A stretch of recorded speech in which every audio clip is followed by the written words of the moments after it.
नमस्कार दोस्तों, हमारे देश की अर्थव्यवस्था का एक बहुत बड़ी ताकत हमें फुटपाथ और सड़कों पे देखने को मिलती है। जी मैं बात कर रहा हूँ हमारे रेहड़ी टपरी एंड छोटे दुकानदारों की, जो सुबह के सब्जी से लेकर शाम के स्वादिष्ट गोलगप्पे तक हमारी रोजमर्रा की जिंदगी आसान बनाते हैं। लेकिन कई बार इनको ही अपना बिजनेस स्टार्ट करने के लिए या बढ़ाने के लिए पैसे की कमी का सामना करना पड़ता है। इस समस्या को जड़ से खत्म करने के लिए और हमारे स्ट्रीट वेंडर्स को आत्मनिर्भर बनाने के लिए भारत सरकार ने शुरू किया था स्वनिधि योजना।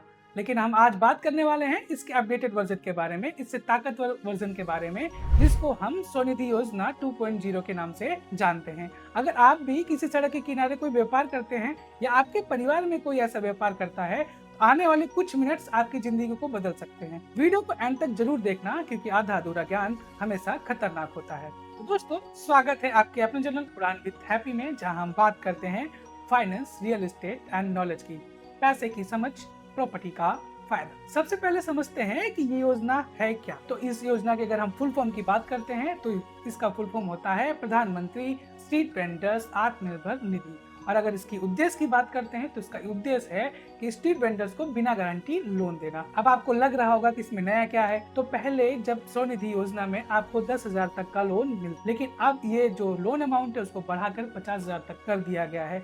ये 3 चरण में काम करता है। जैसे आपने अपना बिजनेस स्टार्ट करने के लिए 10,000 रुपए का लोन लिया और उसको आपने रीपेड कर दिया बिना किसी बाउंस के, तो आप दूसरे चरण में 20,000 का लोन ले सकते हो। आपको 20,000 का लोन मिल जाएगा। अगर आपने 20,000 का भी लोन रीपेमेंट टाइमली कर दिया तो आप तीसरे चरण के लिए एलिजिबल हो जाते हो। आपको 50,000 तक का लोन बिना गारंटी गवर्नमेंट देती है और प्लस में 7% सब्सिडी के साथ। आइए अब हम जान लेते हैं कि इस योजना में हमें क्या क्या लाभ मिलता है। पहले लाभ की अगर मैं बात करूं तो आपको बिना सिक्योरिटी, बिना कोलेटरल लोन मिलता है। आपको लोन लेने के लिए आपका जमीन के कागज या सोना गिरवी नहीं रखना पड़ता है और आपको लोन मिल जाता है। अगर मैं दूसरे फायदे की बात करूं तो इस योजना में आपको सरकार 7% तक की भारी सब्सिडी देती है।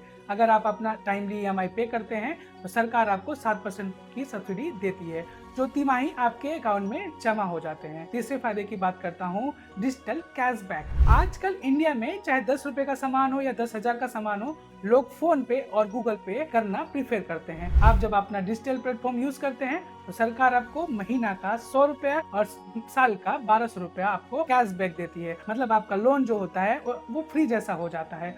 फोर्थ पॉइंट है no penalty, no closing charge. आप कभी भी प्राइवेट बैंक से जब लोन लेते हैं तो आप जब अगर समय नीति के पहले जब लोन क्लोज करने जाते हैं तो वो आपसे क्लोजिंग चार्ज लेते हैं कि आप समय से पहले लोन क्लोज कर रहे हैं। लेकिन इसमें आपको जब आपके पास पैसे आए आप क्लोज कर सकते हैं, उसकी कोई पेनल्टी नहीं है, कोई क्लोजिंग चार्ज नहीं है। अब सवाल उठता है कि इस योजना का लाभ कौन कौन ले सकता है।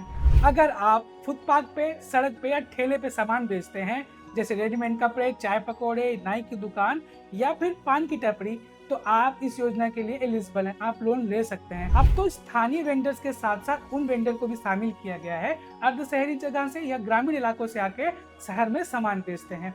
इसके लिए आपको निगम स्थानीय निकाय की जरूरत पड़ेगी, जिसको हम ULB कहते हैं। ULB या फिर आपके नगर निगम जो वेंडिंग सर्टिफिकेट होता है उससे भी आप आवेदन कर सकते हैं, या आपके पास पहचान पत्र होना चाहिए। अगर तीनों में से आपके पास कुछ नहीं है तो घबराने की जरूरत नहीं है। आप नगर निगम से लेटर ऑफ रिकमेंडेशन बनवा के भी आवेदन कर सकते हैं। चलिए जान लेते हैं कि इस योजना का लाभ लेने के लिए आपको किन किन दस्तावेजों की जरूरत पड़ने वाली है। लिस्ट थोड़ी छोटी और आसान है। पहला है आधार कार्ड। आपके आधार कार्ड में आपका मोबाइल नंबर अपडेट होना अनिवार्य है। दूसरा है आपका वोटिंग कार्ड, पहचान पत्र या भी कोई दूसरा स्थानीय पहचान पत्र। तीसरा है बैंक पासबुक। आपके पास एक चालू सेविंग अकाउंट होना चाहिए जिसमें आपका लोन का पैसा और आपका सब्सिडी का पैसा आ सके। चौथा है लेटर ऑफ वेंडिंग एंड दूसरा लेटर ऑफ रिकमेंडेशन। ये दोनों में से एक आपके पास होना अनिवार्य है। अगर हम बात करें कि इसका आवेदन कैसे करना है तो इसका आवेदन की प्रक्रिया बहुत ही सरल और इजी है। जैसे कि इसके 2 तरीके से इसका आवेदन किया जा सकता है, एक है ऑनलाइन, दूसरा है ऑफलाइन। अगर मैं ऑनलाइन की बात करता हूं तो आपको स्वनिधि के ऑफिशियल पोर्टल पे जाकर आपका mobile number, email ID and passbook सारी डिटेल्स डालकर रजिस्टर कर लेना है। रजिस्टर करने के बाद आपको बैंक चुनने को ऑप्शन मिलेगा। आपको अपनी नजदीकी बैंक एंड ब्रांच चुनना है और फॉर्म को सबमिट कर देना है। मान लीजिए आपको ऑनलाइन फॉर्म भरने में कुछ प्रॉब्लम आ रही है तो आपके नजदीकी CSC सेंटर पे आप जाकर फॉर्म भरवा सकते हैं। वो कुछ रुपए में आपका फॉर्म भर देंगे। अगर तब भी प्रॉब्लम आ रही है तो आप आपके नजदीकी किसी भी सरकारी बैंक में जाकर आप स्वनिधि योजना का फॉर्म मांग सकते हैं। दोस्तों, सबसे जरूरी चीज ये है कि इस योजना का लाभ लेने के लिए आपको किसी को भी पैसे देने की जरूरत नहीं है। ये सरकार द्वारा चलाई गई जरूरतमंदों के लिए स्कीम है, तो आप किसी भी बिचौलियों को पैसा मत दीजिए और आपका EMI टाइमली पे कीजिए। जैसे कभी भी आपको इमरजेंसी में या फिर आपको आपका दुकान बढ़ाने के लिए आपको पैसा टाइमली मिल सके। और जो भी पेमेंट आप लेते हैं उसे UPI और डिजिटल माध्यम से लीजिए, जैसे आपको हर साल अच्छा कैशबैक मिले और आपके लोन का ब्याज भी ना लगे। PM स्वनिधि 2.0 योजना सिर्फ लोन योजना नहीं है, रेडी, टपरी एंड छोटे दुकानदार के सम्मान और आत्मनिर्भर की उड़ान है। अगर वीडियो अच्छी लगी हो तो लाइक जरूर करना और शेयर कर दीजिए आपके दोस्तों, परिवार के साथ और उन लोगों के साथ जिसकी इनको जरूरत है। सब्सक्राइब करना मत भूलना। अगर आपको इस योजना से कोई भी प्रॉब्लम आती है तो मेरा नंबर आपको डिस्क्रिप्शन में मिल जाएगा, मैं आपकी मदद जरूर करूंगा। तब तक भरती रहिए उड़ान, मिलते हैं अगले वीडियो में। जय हिंद।